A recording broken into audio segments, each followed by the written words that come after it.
지금 우리가 국제사회가 기온 상승을 지구 평균 기온 상승 한 1.5도 정도로 멈추려고 하고 있잖아요. 예. 그것 때문에 2050년까지 탄소 중립을 하자 이런 논의를 하고 있죠. 근데 만약에 이제 우리가 이미 근데 1.5도 한계는 한 2030년쯤으로 넘어갈 걸로 예상하고 있거든요. 그리고 또 근데 문제는 남은 건 이제 2도 한계선을 넘어갈 거냐 이겁니다. 근데 만약 2도가 넘어가게 되면은 그 다음부터는 사실 기후가 걷잡을 수 없이 변해갈 거라 생각하거든요. 만약 우리가 인류가 2도 이내로 지구 평균 기온 상승을 기후 변화를 막지 못한다 하면은 사실 그런 디스토피아가 현실화될 수도 있다고 생각합니다. 예, 그렇군요. 이렇게 장기적인 기후 변화뿐만이 아니고 일시적인 이 기후 환경 변화로 인해서 네. 일시적인 어떤 그 식량난 내지는 식량 수급에 굉장히 급격한 그런 불안정성이 야기되는 경우가 있다라고 이제 들었습니다. 한 40년 전쯤 그런 일이 있었다고 들었는데 어떤 일이 있었나요? 1980년도에 우리나라에서 냉해가 굉장히 심한 해였거든요. 예. 미국에서 이제 세인트 헬레나 화산이라는 화산이 폭발했습니다.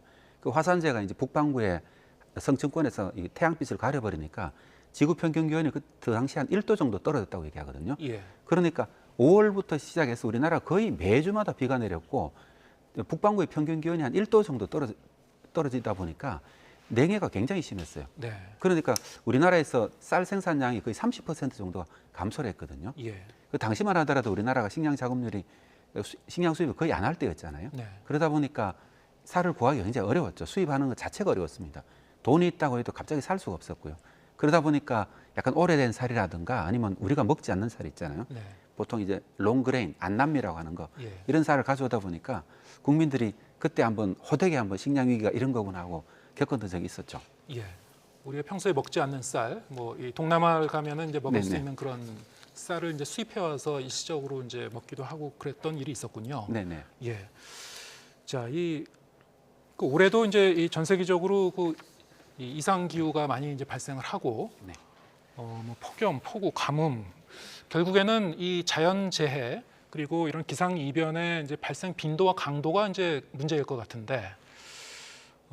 지금 당장 우리나라가 이 식량 위기를 겪을 정도는 아니라고 이제 말씀들 많이 하시지만 실제로는 이 가격이 문제인 것 같습니다. 네. 일시적인 어떤 그 식량의 가격 변동, 자, 이것이 너무 올라서 상당히 이제 부담으로 다가올 수도 있을 것 같고요. 최근엔 또 우크라이나 전쟁으로 인해서 세계 공급망이 교란되면 이런 문제가 발생하는구나 우리가 이제 똑똑히 깨닫지 않았습니까? 네. 어떤 문제가 있는 건가요? 네, 일시적으로 우리나라 국민들의 식량 위기 그러면은 갑자기 이제 우리가 먹을 게 떨어지는 걸 상상을 하잖아요. 예. 근데 식량 위기라는 거는 항상 가격이 오르는 걸로 시작을 하거든요. 가격이 오르게 되면 무슨 문제가 생기냐면은 가난한 사람부터 사실은 식량 사는데 점점 부담감을 느끼는 거죠. 예. 3끼 먹을 걸 2끼로 줄여야 되고 이런 상황이 계속 발생하는 겁니다. 실제로 우리나라 국민들 중에 그 20% 하위 20%에 해당하는 약 1,000만 명 정도 해당하는 분들이죠. 네. 1,000만 명 분들은 가처분 소득 대비 그 식비 지출 우리가 보통 엔겔 계수라고 얘기하잖아요. 이게 40%를 넘어갔거든요. 예. 얘기는 무슨 얘기냐면 우리가 보통 우리가 얻는 소득 중에 대부분은 뭐 휴대폰 요금도 내야 되고 뭐 공과금도 내야 되고 다 내다 보면 실제로 쓸 수 있는 돈이 얼마 없잖아요. 그 돈의 대부분을 먹는 데 써야 된다는 겁니다. 이런 상황에서 만약에 식량 가격이 10%, 20% 오른다는 얘기는 이분들이 있는데 당장 이분들은 이미 식량 위기를 겪고 있을 수도 있는 거죠. 네. 하지만 그 위에 상위층은 못 느끼겠지만요. 물론 그런 문제도 있고요. 그 다음에 또 이 우크라이나 전쟁 말씀하셨는데 그것 때문에 작년도에 원래 들어와가지고 평균적으로 한 9% 정도 곡물 가격이 올랐고요. 예. 이게 사실은 우리나라 물가 전반으로 다 영향을 미치고 있죠. 또 원래 올초 봄 생각해 보시면은 4월 10일 날에 한 30도 정도까지 올라갔거든요. 네. 사실 그런 정도의 4월 달에 어떤 때 눈 또 내린 적이 있지 않습니까? 근데 30도 올라갔다가 갑자기 또 이제 한파가 몰아치고 굉장히 불규칙한 기온이 있었죠. 네. 이것 때문에 사실 과수 농사에 굉장히 많은 피해가 있었거든요. 예.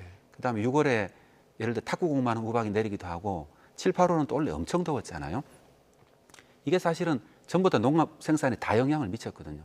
이런 영향으로 인해 가지고 아마 과일 가격 같은 경우는 뭐 정부에서는 한 24% 정도 올랐다고 하는데 실제로 추석 때는 사과 선물을 거의 보내기 힘들었죠. 네. 한 두세 배 정도 가격이 올라 버렸었거든요. 이런 현상이 발생했고